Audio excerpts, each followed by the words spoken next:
पद्धतीने या ठिकाणी जे प्रकार घडत आहे, काय सांगाल?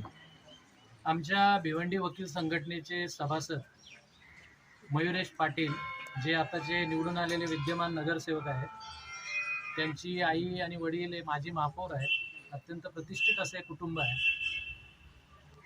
आपण या महानगरपालिकेच्या निवडणुकांच्या मध्ये जो संपूर्ण काही एपिसोड बघितला, या सर्व एपिसोडमध्ये आम्ही बघत आलेलो आहोत की मयुरेश पाटलांची, ॲडव्होकेट मयुरेश पाटलांची आई असेल, त्यांचे वडील असतील, त्यांचे कुटुंबीय असतील, यांना प्रतिस्पर्धी राजकारण्यांकडून ज्या पद्धतीची अत्यंत गलिच्छ भाषेतून शिवीगाळ झाली, जे सोशल मीडियावर व्हायरल झालेलं आहे, त्यांना ज्या पद्धतीनं वेगवेगळ्या खोट्या केसेसमध्ये अडकवण्यात आलं, हे देखील आमच्या सर्व वकील मंडळीने बघितलेलं आहे. आणि काल मला वाटते भिवंडी शहरातील आणि विशेष करून जे डगले PI आहेत निजामपुरा पोलीस स्टेशनचे, हे अत्यंत निष्क्रिय PI आहेत, हे त्यांनी पुन्हा एकदा सिद्ध केलेलं आहे.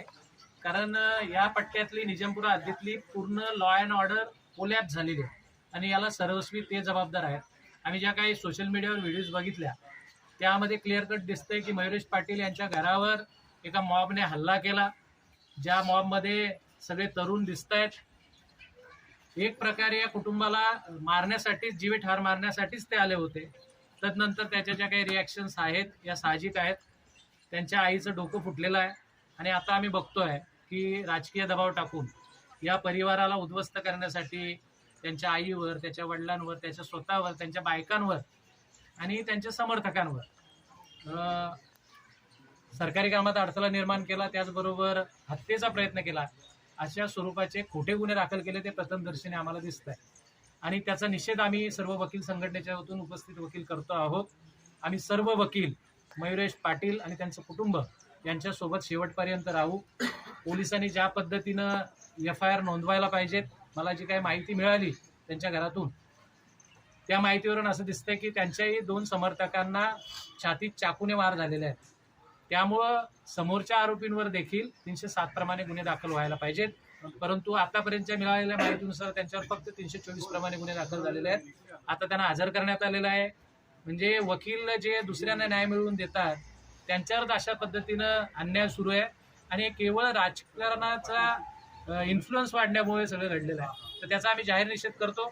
आम्ही पोलीस स्टेशनचे जे PI डगले आहेत यांना तत्काळ निलंबित केलं पाहिजे, त्यांची चौकशी केली पाहिजे.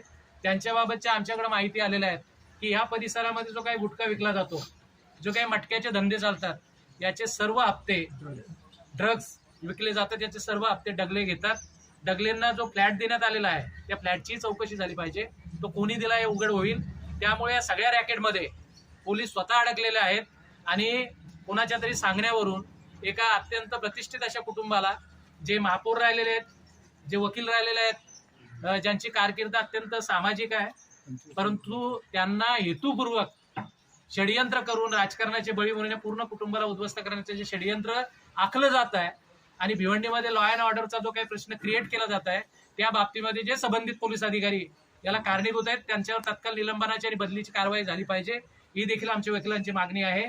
आणि ज्यांनी हल्ले केलेत वकिलांच्या घरावर मयुरेश पाटलाच्या, त्यांच्यावरही 307 प्रमाणे गुन्हे दाखल झाले पाहिजेत. कारण त्यांना मारण्याचाच कट होता आणि जे कटामध्ये सामील असतील राजकीय पुढारी, त्यांना देखील आरोपी केलं पाहिजे.